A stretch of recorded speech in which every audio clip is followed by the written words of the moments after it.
In order to become a better player, you need to understand the different team compositions in Overwatch.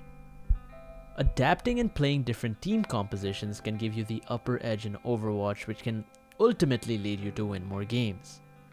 In today's video, we will be covering the concept of a dive composition, as well as its strengths and weaknesses. Now, what's in a dive composition? Dive compositions excel at bypassing shields and focusing down targets together. That's why you'll see heroes like Winston, Genji, Tracer, Pharah, Doomfist, usually mobile heroes, are picked in these compositions. With a dive composition, it's important to not wait around for picks and to not linger at a choke point for too long, as taking damage before going in hurts the execution of this team composition. Trust me, I've been there.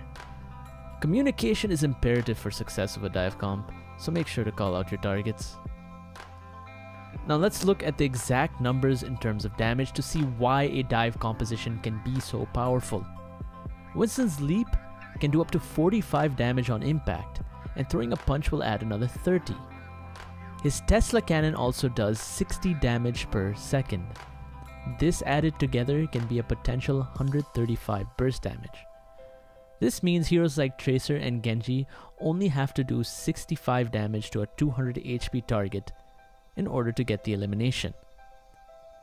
The way to abuse this comp is to duo queue with a partner who plays a dive hero and look for mispositions and isolations, and quickly react to these mispositions.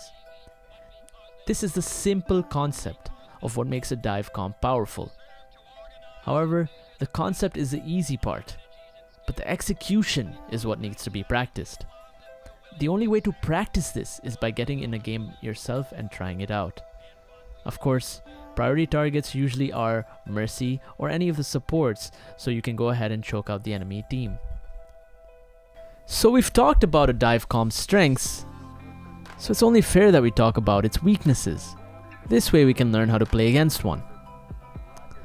Contrary to popular belief, McCree is not the best pick versus a dive composition. He can be easily isolated and is extremely immobile. Here's a clip to show you even the best McCrees in the world can be hard countered by multiple dive threats. This also goes without saying that McCree's drop-off range is 20 meters, which is within the range of Winston's leap. There are many heroes that are better than McCree, but the one I will give focus to in this video will be something like Soldier 76, since they are a similar playstyle.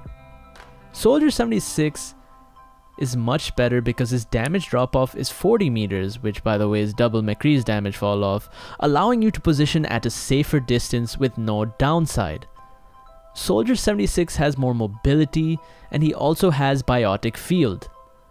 The reason this is important is because it lowers Winston's damage per second on you to 20 damage per second, since you heal for 40 damage per second, so it's not 60 damage per second.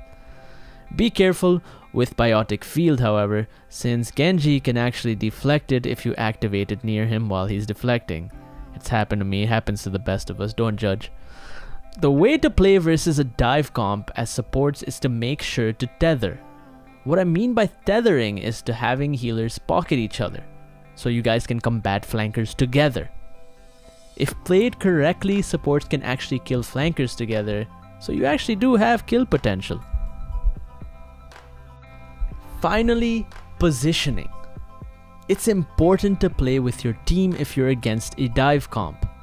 However, if you are able to live the initial push, make sure to try to communicate to your team that you want to play at around 25 meters out, so you're out of a Winston's leap range. So if he does want to leap to you, he's gonna have to go ahead and take a lot of damage coming in if he wants to stick to the support, making it easy to blow him up. On the flip side, if you're playing as a dive composition, make it a priority to disrupt and create an isolation on a target by knocking them back or pressuring their backline. As a flanker, you can go ahead and disrupt a team by flanking and setting up a dive. As we've learned in today's video, the concept of a dive composition isn't a hard one. It's actually rather simple. What makes it difficult is the execution. The only way to improve this is to go in game and keep trying it out for yourself.